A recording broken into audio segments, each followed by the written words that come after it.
like to call to order this meeting of the Eureka Springs Hospital Commission, our regular meeting for December 16th, 2024.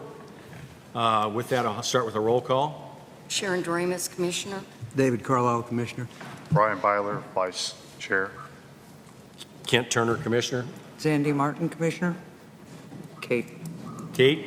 And on the phone is Kate Turner, Secretary. Thank you. Thanks. I left you copies of the November 18th, 2024 minutes. I would entertain a motion to approve. So moved. Do I have a second? I second. Any changes, additions, or comments? Hearing none, all those in favor say aye. Aye. Any opposed, same sign. Minutes are approved. Also, I left you a copy of the December 2nd, 2024 special meeting minutes. I would entertain a motion to approve. So moved. Second. Any changes, additions, or corrections? Hearing none, all those in favor say aye. Aye. Any opposed, same sign. On Friday, I sent out an agenda. I would entertain a motion to approve the agenda. So moved. Second. Any changes or additions? Hearing none, all those in favor say aye. Aye. Any approve? Any approve? Any disapprove, same sign. We have, did everybody get a chance to sign in the sheet that wants to talk tonight? Okay. With that, we'll start off with Christine Piper.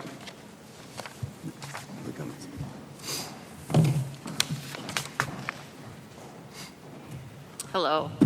I just hope that this all works out well. We all have the best intentions for the hospital to move forward in the right way. You've had many examples of how things weren't being run well, and I just have a small one that I would like to add. I was in dietary, and I was not allowed to work any holidays because they didn't want to pay holiday pay. So that meant no one was going to be in the kitchen. And when I asked why, they said, well, we're not going to be busy. How would you know if you're going to be busy or not? If you're going to run it like you're not going to have any business, then you're not going to have any business. I then asked in reply, is that how the police department would staff? They wouldn't have anyone there because they didn't think they were going to be busy? It just doesn't make sense. I hope you get the right people in so that you can have an administration that knows how to run this hospital. Thank you for your time, and I give my time to whoever else needs. Thank you. Liz Collins.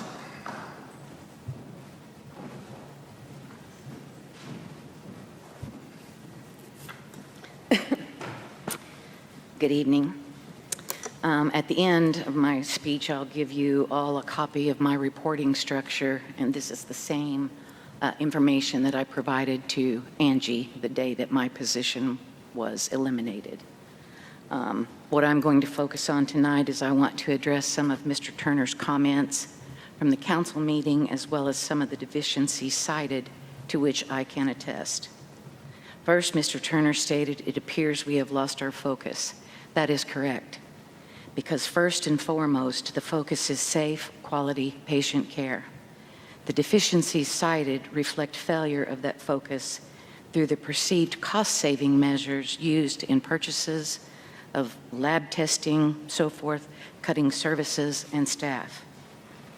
Now on some of the cited deficiencies, credentialing and grievances.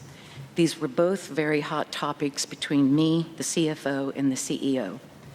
You, Kent, were right when you stated policies and procedures were there and being ignored. This started at the very top. Infection control.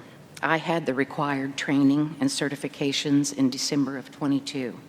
I did tracking and surveillance were done on patients and employees with a quarterly report to med staff. I cannot attest if it made it into your commission packets. Controlling transmissions with REH and other healthcare facilities.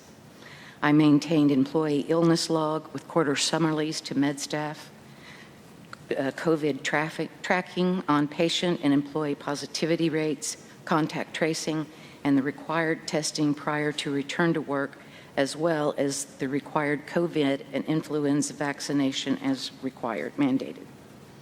I monitored weekly transmission rates through CDC for Carroll County, which would dictate the precautions required by staff, patients, and employees.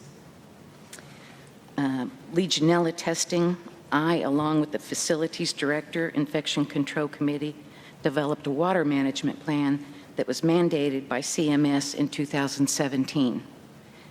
We were told third-party testing was too expensive, so we did do in-house testing. My thought was this was to show at least we were aware of this requirement and doing our best to monitor. Nationally recognized guidelines for infection control were there in a hard copy and a manual.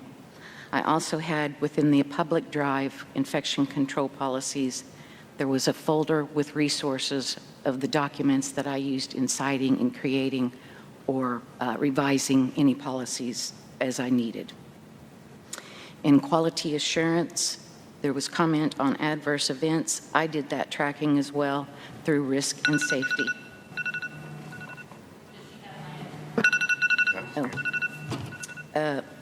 A council member asked Mr. Turner, can the people who were let go, can they come back? Mr. Turner replied, I wouldn't say no. I thought they said I had time left. It's just, well, she just Okay. can't shut off. Go Okay. ahead. Stating, I wouldn't say no, but there again, they need to go through the process.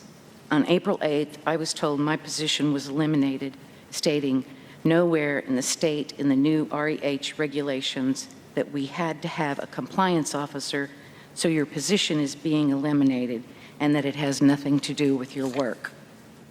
However, my personnel file states my job was completed and also my position was dissolved due to REH transition, but I am marked ineligible for rehire.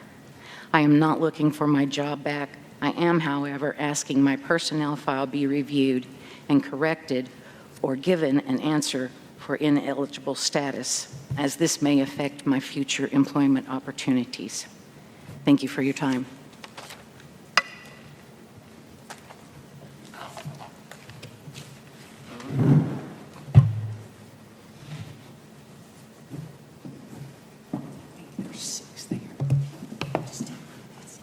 Thank you. Don Pennington.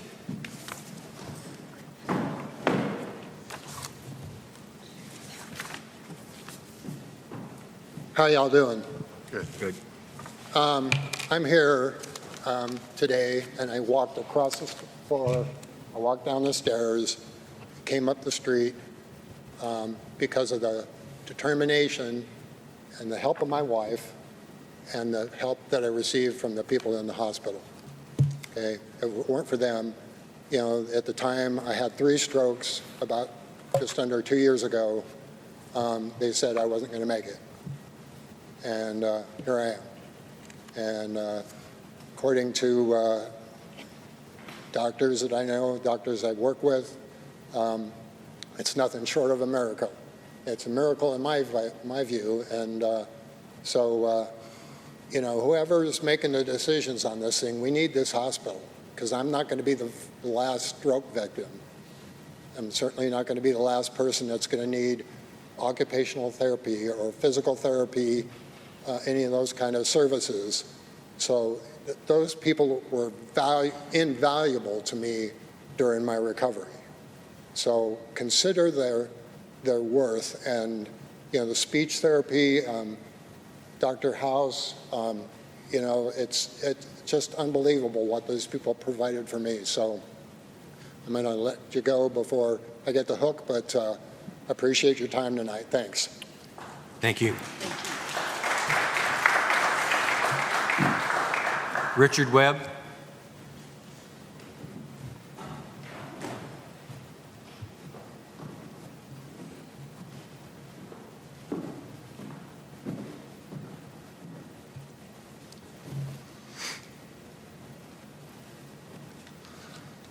I'm Richard Webb. This is my wife, Samantha.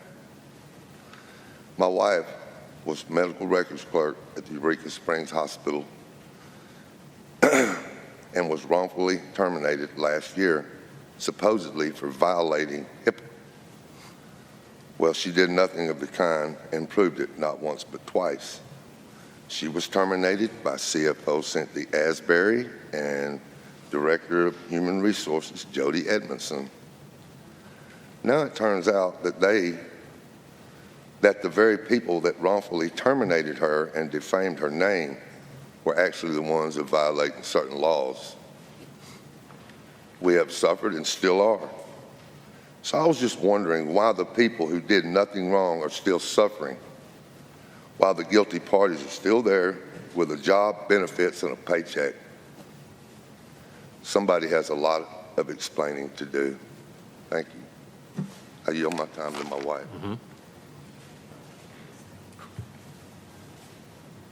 Okay, I just had a couple of things.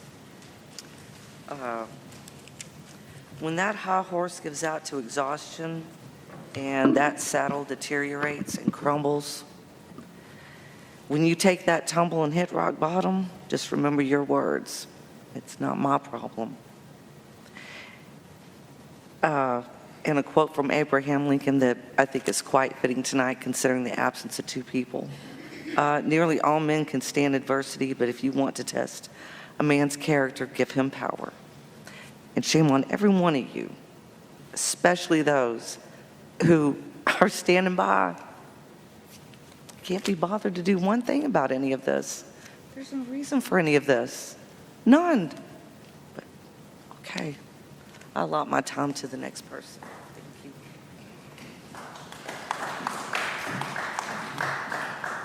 Charlotte, and I'm sorry I'll butcher your last name. Oh.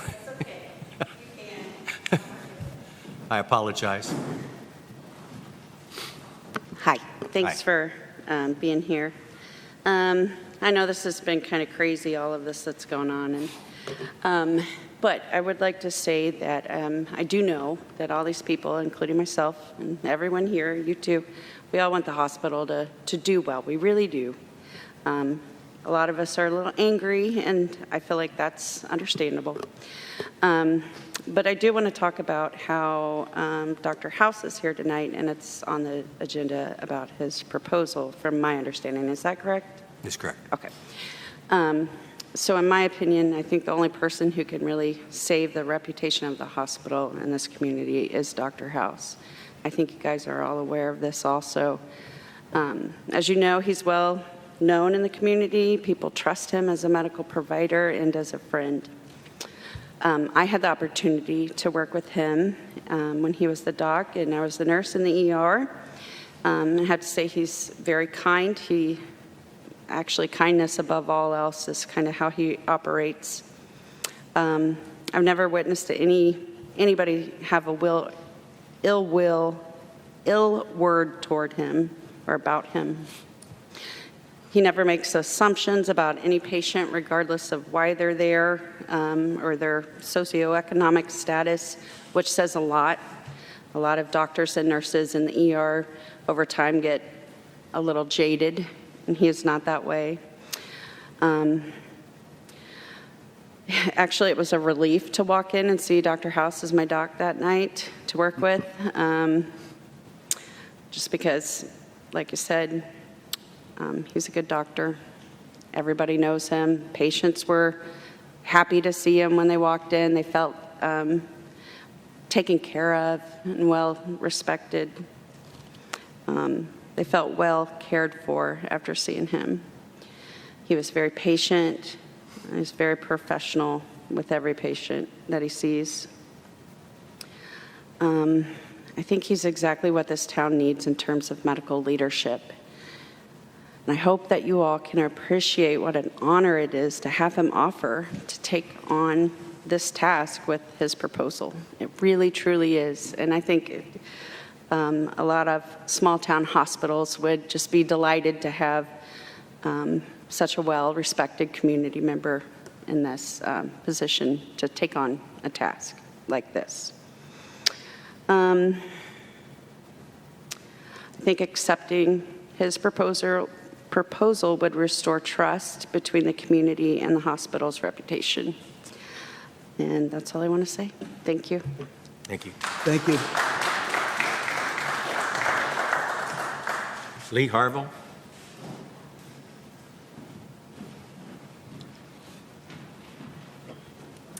I'm going to talk fast because I have a lot to say. My name is Lee Harville, and I'm a speech-language pathologist and have been providing speech therapy at the hospital for 3 years. I'm still there, and I really want to be there. First and foremost, I want to say that I endorse Dr. House to manage the hospital. His clinical expertise, combined with his positive record of running and expanding his own clinic, appears to be the only real possibility of the hospital surviving. Dr. House obviously believes and supports in this hospital. He served on the commission. He continues to be one of our largest referral community sources for outpatient services, even during this turbulent time when our referrals have declined from other facilities, which have been reported to me during my marketing as due to poor customer service and demands and lack of cooperation from our financial department. After traveling and working for large corporate contract companies, I was excited to provide service to my community through the hospital. When I started working here 3 years ago, it was a totally different environment than it is now. I'm not saying it didn't have its share of problems, but when I came on board in 2021, there was a cooperative spirit. The administration worked with clinical directors as a team. Employees appeared to be valued and their input was welcome. There was an open door policy with administration. There was no fear or intimidation. Administration collaborated with the clinical team members to problem solve on clinical as well as financial issues, and as a result of this cooperative team approach, there was quality of clinical care. After about a year later, everything started shifting. Why is this? What had changed? The director's offices were moved downstairs away from the administrative staff. The employee suggestion box was removed. Little by little, communication broke down. It became an us against them ego mentality, which adversely affects patient care and patient satisfaction. When you spend 1-hour sessions with speech therapy patients, they share their experiences and perceptions. Patient satisfaction declined across the board and declined in team approach to care to heavy-handed, intimidating approach from administration. I want the hospital to survive and be a part of it. I want the community to be able to stay close to home and get their emergency and outpatient services. This could be so good. It could be such a good situation. The hospital's so small. We could all be working collaboratively to take care of patients while assuring financial sovereignty by being each other's checks and balances. We had a really good clinical team. It's so sad. I've done very little speaking up because I want to keep my job. I want to continue providing my services at the hospital, and I am afraid of retaliation because I've already been on the receiving end of that on some level. I hope there's a solution, but I don't see how that can happen without coming full circle from the top to find a balance between the financial side of things as well as the clinical. Without patients, we do not have a hospital, and the problems really are from the top. I'm very at the low of the bottom. I'm not even a full-time employee, but I'm telling you this is what I see, and I have not spoken up until today. Thank you.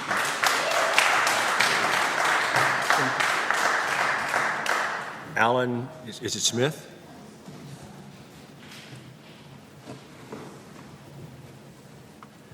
I'm Alan Smith. I live in Western Carroll County, and I speak tonight on behalf of all of us that are concerned about the management of Eureka Springs Hospital.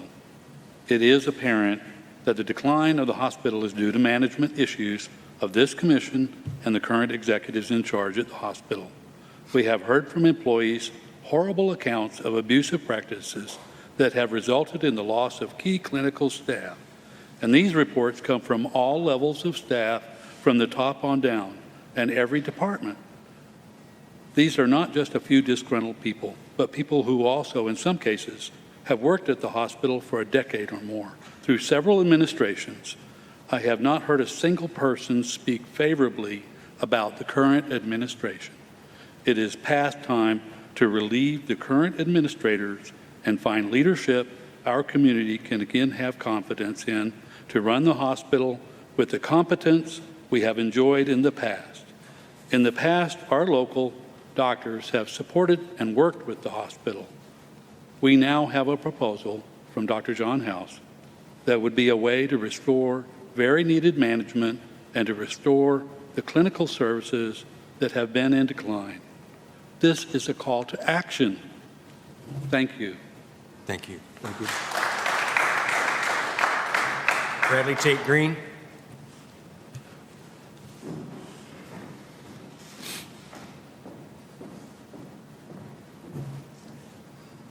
Good evening. Good evening. First off, I just want to say I appreciate the service of you guys. I do recognize that there are things that sometimes we do that we don't know we do. But I do want to say this. A Russian proverb once was quoted, "There is no shame in not knowing, the shame lies in finding out." So the point that I want to make is accountability and responsibility. God and God's property.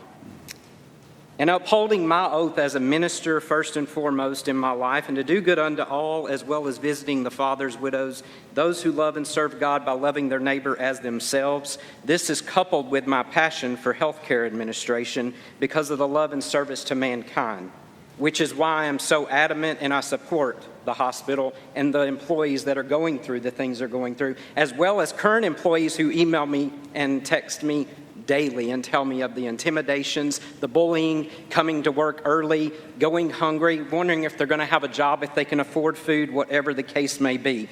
But that passion is also something that allows me or gives me the desire to fight, and my conscience weighs heavy on ensuring patients are cared for and loved, as well as those who work hard to maintain their license and protections for all in their care. I also want to remind you as commissioners, you took an oath.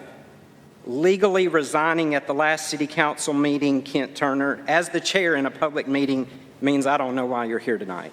Violation of FOIA of Kent discussing HR personnel with other commissioners present and an employee when HR issues should be discussed or carried out to an executive session with potential to employees being called in for questioning. Here's a suggestion for you. Next time you want to get the employee side of the story, ask them to write a statement, send it to all of you and not one of you, so that way you have all the facts and all the information, and that way you can make a decision instead of coming to a meeting hearing one side of the story, or he said, she said, or political motive or favoritism. And this was followed by a request for chair to resign due to the last meeting I was here because of no trust, respect, integrity, or character. Then afterward, I asked for the resignation for violation of FOIA. Several commissioners took an oath and should due diligence ensuring you know the law, violated FOIA with your live recording, and yet it was at a point of degrading the hospital to a deficient nature of the current state of the hospital, and you billboarded and advertised this deficiency by saying, well, I wouldn't have a colonoscopy there. Do you really care about the hospital? That's a question, because nobody said that in city council or anything. So I could not continue as a commissioner in my role as a current commissioner if I lied to the public, violated my oath, violated FOIA, thus resulting in a loss of confidence and trust in the decisions that have been made. And I therefore submit that you allow me to join the commission, because apparently that's what it may take to fix it.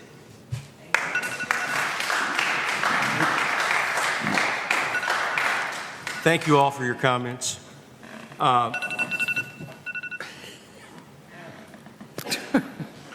Jody and Cynthia are not here because the Department of Health is on site again, and they will be here tomorrow morning, so they're working on the plan. There's some changes to the plan of correction that has to be submitted first thing in the morning.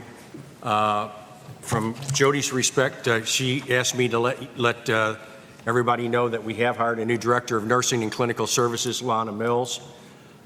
We have a new lab manager, April German, and the administrative team has been working on the plan of correction. We have submitted several drafts of that plan of correction to the Department of Health. I gave you all copies of the financial statements that you've seen. The good news is we were in the black for the month. So we're holding our own. I would suggest that if you have any questions or have any concerns about this, get in contact with Cynthia and she'll answer those questions for you. But we were in the black $38,000 for the month, which is better than we have been going. And year to date, it's good to see 200,000. Yeah. To the good. We're finally getting a track record for the REH model as well, which I think is good. I mentioned I'm going to give the status of the Department of Health survey. The survey was quite voluminous. It was 53 pages long, and then there was a second set that was another 4 pages long. We have responded to that. We did respond to that timely over the past week. and a half, we have been responding to questions and concerns that they've had about that and adapting our answers. As soon as we get a final draft, that draft will be, I'm sure somebody will ask for it, but that draft will be made available to the public. Our responses will be made available to the public. I would anticipate us having something ready sometime tomorrow afternoon once we get through this final workshop that we're working on with the Department of Health today and tomorrow. We have tonight, we want to consider the approval of a revised quarterly quality assessment and performance improvement plan policy. With that, I'm going to turn it over to you since you've done most of the drafting on that. Okay. The base policy, we worked with a consultant, Rural Emergency Hospital Tech Center, a division of the Rural Health Redesign Corporation. They're very helpful, and they provided a base template for the REH model, which is what we used on. We've workshopped this 2 times, quite at length the last time, to get it to where it is. And I think everybody's had a chance to look it over, and any questions or modifications or? Well, I would entertain a motion to approve this policy. Move. I'll second it. We have a second? Okay. Second. Yeah. Did you hear that? Did you hear that, Kate? It was moved by David, second by Brian. Okay? Very good, thank you. Any questions, concerns? I mean, as I see, we have spent several hours on this in the workshops, but does anybody have any other comments tonight? I think we're moving in the right direction. It looks good. Yeah. Hearing none, all those in favor of the approval of this policy say aye. Aye. Aye. Any opposed, same sign. Policy is approved. The next item on the agenda is we received, you've heard it mentioned a couple of times tonight, we received a letter of intent between the City of Eureka Springs and the House Health and Sciences Incorporated. It was sent to us by Dr. House. I think, Dr. House, you wanted to address us for a few minutes, please. I won't put the timer on you. Good evening. My name is John House. I am a family doctor here in Eureka Springs. So thank you all for allowing me to speak with you. I promise I did not pay these people to say those things, but it was very, very flattering to hear. Thank you. I want to share some of my thoughts about the overall condition of healthcare, and then I'll be happy to answer any questions that you may have. So I think it's important to put this in perspective. So healthcare in this nation is in crisis. We keep talking about what's happening at Eureka Hospital, but this is just a local manifestation of the current state of healthcare in the U.S. I mean, obviously, we are all up to date on the CEO that just was shot. That's just one small example of how frustrated people are with healthcare. So this is just a microcosm of that larger trend that's going on in our country. And nowhere is this more obvious than in rural hospitals. They're closing all over the country and have been for several decades. So I've been really proud of our little hospital because until recently we were bucking that trend and we were staying open and we were doing our best and we were making it. Of course, it was only a matter of time before the healthcare crisis finally hit home. And a year ago, our little hospital succumbed to this disease that's afflicting so many other rural facilities, and it ceased to be a hospital. It is now an ER with outpatient services. Now, I'm not passing judgment on that. I don't know. Maybe that's going to be the solution. I really wish we could have kept our hospital, but I understand things are changing, and so we've got to adapt to those changes. I mentioned our local version of this national healthcare crisis, not to be critical of this commission or of the hospital or of anyone involved in its operation, but rather to put this whole drama into perspective. This is a national issue.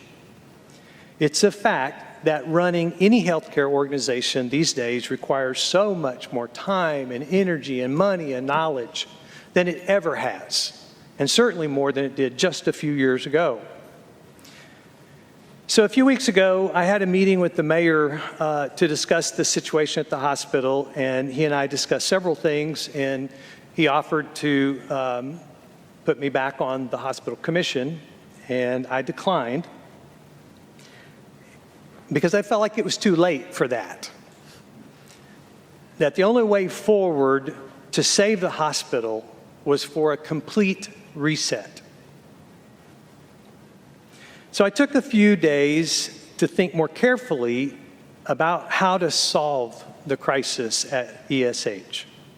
The mayor and I then met again, and I proposed having my company to take over the hospital management and gave him a letter of intent, as you all have seen. Before I go any further, though, let me share you a little bit more about me and my qualifications and my philosophy.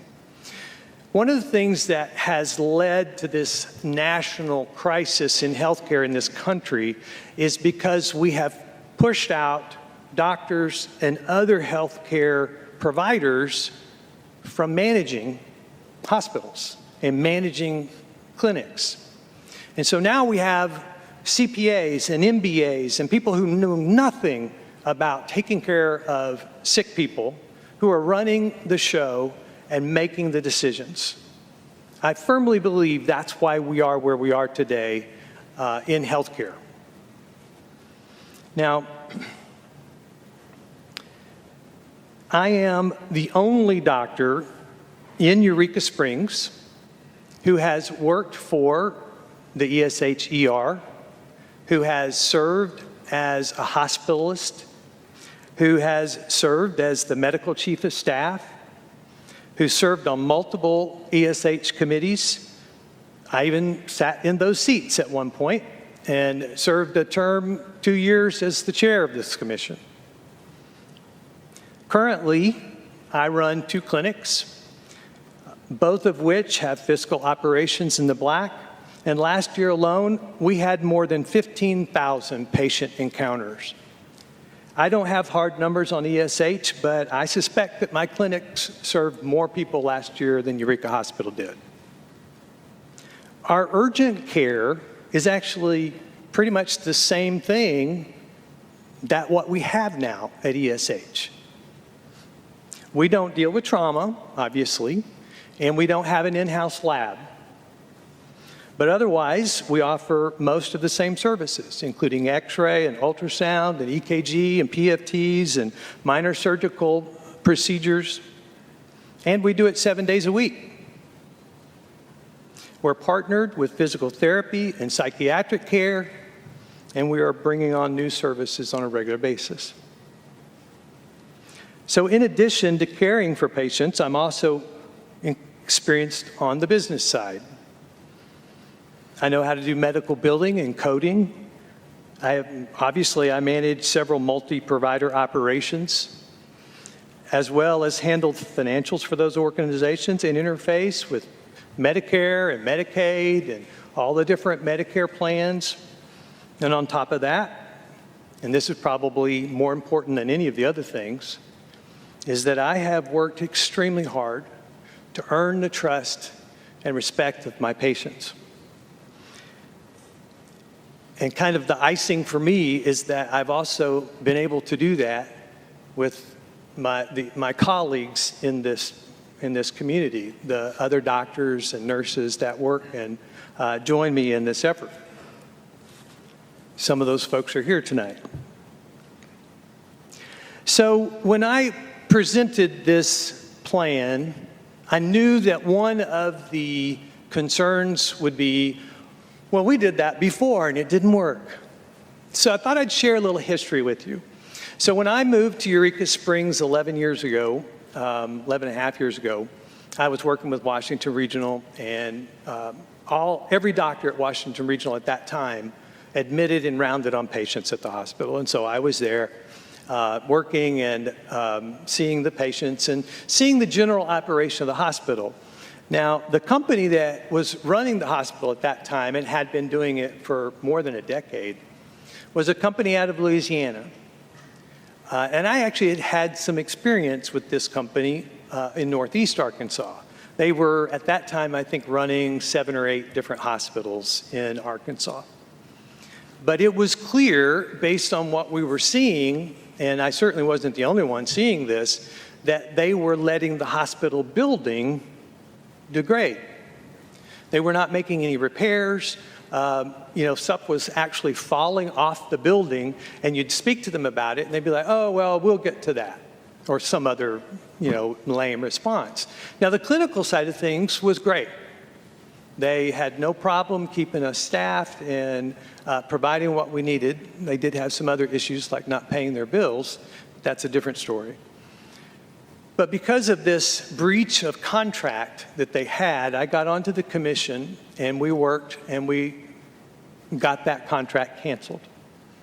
That does not mean that I thought having a management company was a bad thing. It was just that management company was not doing their job. They were not living up to the terms of the contract that they agreed to. So knowing that the commission was ill-equipped to run the hospital ourselves, we hired another company to come in and run the hospital. They were out of Oklahoma. The CEO of that group was dynamic, he was charismatic, he was very capable, and when you would walk through the hospital, you could feel the excitement of the staff because they were bringing in new equipment and they were bringing in new services and things were really going well. Morale was great. But unfortunately, his tenure was cut short due in large part to being undermined by some of the very same people involved in this current little controversy that we've been discussing for the last several months, including some former members of this commission. Since then, almost no doctor, in fact, no doctors were admitting patients to the hospital. Most of them send their patients somewhere else. And the hospital has made just this steady downward trend.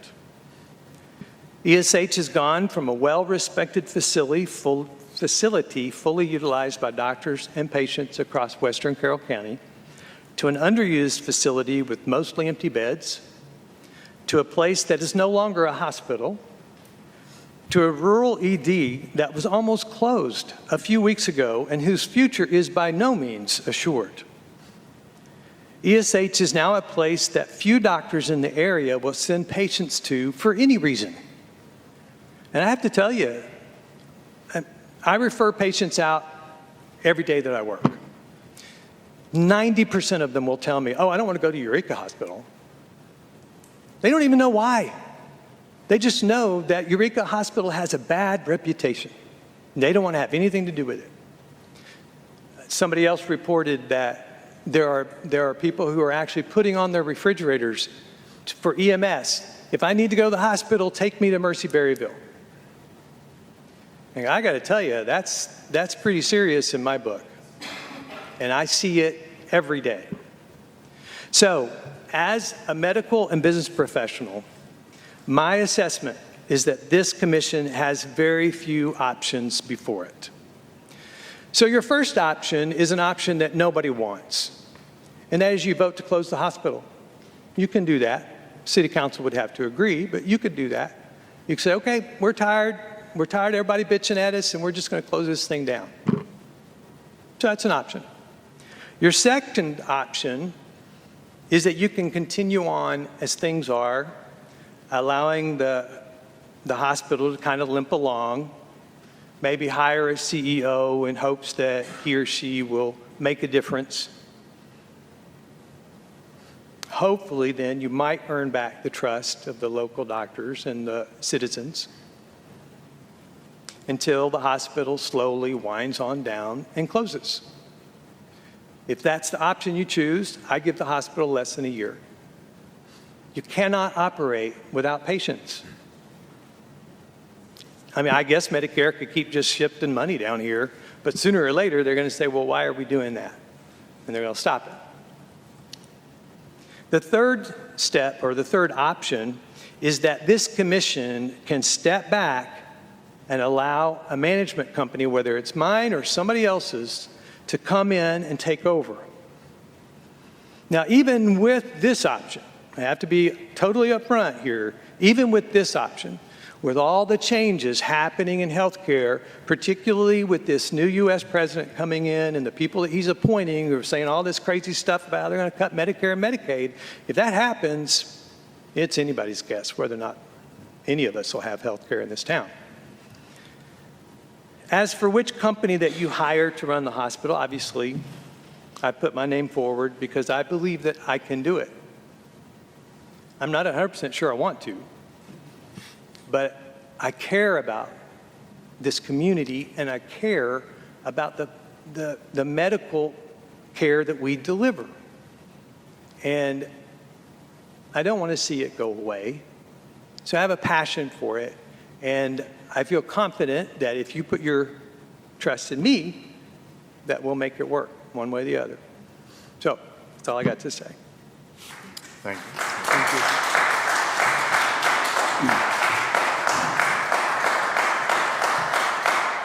Did you want to? Does anybody have any questions for Dr. House? Are you familiar with the REH model? I am. I mean, as familiar as anybody can be since it's only been around for like 2 years or something like that. So what's your thought? What is your knowledge about it then? What is your knowledge about the REH? You mean, can you be a little more specific what you're asking? What's the design plan of it? Do you know? You understand it?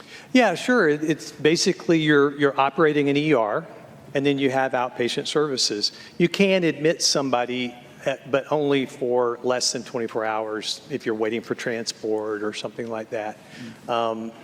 It's not a whole lot different than critical access. Basically, they took critical access and chopped off the inpatient portion. The bedside. All right, awesome. Thank you. Yeah. Does your plan, I'm sorry, Dr. House, are you considering the possibility of expanding the hospital to a full-service hospital? Is that what you're talking about? Well, under the REH model, that's not under the REH possible. Model. You're contemplating functioning under the REH model? Yes. Ongoing? Yes. And maximizing that? Yes. Okay. And hopefully adding more services. Right. Things that we need in our community. Don mentioned OT a while ago. We really don't have ready access to OT in this area. And there are other services that we need, right. And I'd like to see those added. That's one of the things that we need to do is expand those outpatient services. Yes. And that's definitely part of the plan.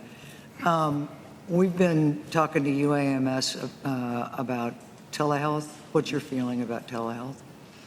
So telehealth, obviously during COVID, I don't know how we would have gotten through it without it. We still use telehealth quite a bit. In fact, I had a telehealth appointment today with one of my doctors in Fayetteville. So I use it a lot, quite a bit actually. And then in the ER, obviously you use telehealth for neurology. Like if somebody comes in with a stroke and you need a neurologist, it's really kind of a remarkable thing that we can do that. I've had several stroke patients in the ER, and you just set up the monitor in front of the patient, and the neurologist takes over, and it's just amazing. He can see everything he needs to see. The nurse and the doctor, the doctor on the screen kind of directs the nurse and the doctor on what kind of exam that they want, and then they write some orders, and you get the patient out of there. So it's really a remarkable service that we have. Glad to hear you say that. We feel that's a definite thing that we need to put in our future, and tapping in and partnering with UAMS opens up a world Absolutely. of experts. Absolutely. Good. Other questions? Okay. Thank you. Thank you. Thank you.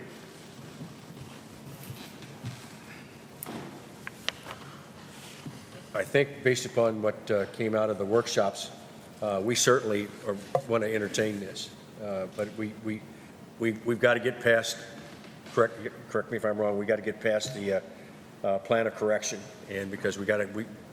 In our opinion, you need a license to move forward. So, and we want to make sure that we're clear with the state, and that anybody that does come in, should that be the decision, isn't saddled with stuff we feel it's our obligation and fairness to you and anybody else that comes to the hospital, so stay tuned. Okay. Commission comments. I just want to thank the citizens of Eureka Springs for showing up and sharing their opinion and showing Absolutely. support for the hospital. You know, I appreciate that as a healthcare worker in the past. David? I too appreciate all the comments that are made about people's experiences. And Dr. House, thank you for your presentation and that considered planning or thoughtfulness with regard to what we have to offer here in our city. Thank you. Yeah, same thing. I feel positive you folks taking time out of your schedule to come in and tell us, you know, where you stand and how you feel. And we definitely listen, all right? Not saying we can always approve of everything that we hear, but we're certainly wanting to hear and take that advice and hopefully put it to use. Kate, did you have anything? I would like to have a workshop with Dr. House. Okay, I think we can make that happen. Okay. Ditto what they said. It's great to see faces here. Normally, it's just us, and we need the community input. We appreciate you, and I think there are things that are moving forward in a positive fashion at the hospital. And comment about the maintenance. One thing that Kent did was we have commissioner liaison with all of the departments. And Brian is maintenance and housekeeping, and he's got construction background, and he's cleaning up a lot of stuff. So I think you might be surprised. The only comments I have, like everyone else, I thank you all for coming in, and I've listened very intently to everything all of you said. I also appreciate the sincerity that you have for the hospital, very much so. I also want to thank the people that are on staff at the hospital right now that have been working their tail off for this plan of correction. It has not been an easy thing. It has not been something that we have taken lightly. There have been endless hours spent on it, including a lot of hours by the commission itself. I think we are going to do our level best to make sure that this hospital stays here and stays strong, regardless of what structure we use and what structure I think it's imperative that we look at alternative structures to make sure that we're doing the best for the community. With that, the next workshop is on January 13th from 2 to 3 at 25 North Street. As you've been able to see from the publications, we don't hesitate to have workshops. There will probably be other workshops between now and January 13th, I would anticipate, because every time we come up with a significant issue, we have a workshop, because we want to make sure that the public, those workshops can be attended by the public. We don't have public comment sessions, but they can certainly be attended by anybody that wants to come. That's why they're published. Our next regular meeting is on January 20, 2025 at 6 p.m. Does anybody else have anything for the good of the commission? If not, I would entertain a motion to adjourn. So moved. Second? All those in favor? Aye. We are adjourned.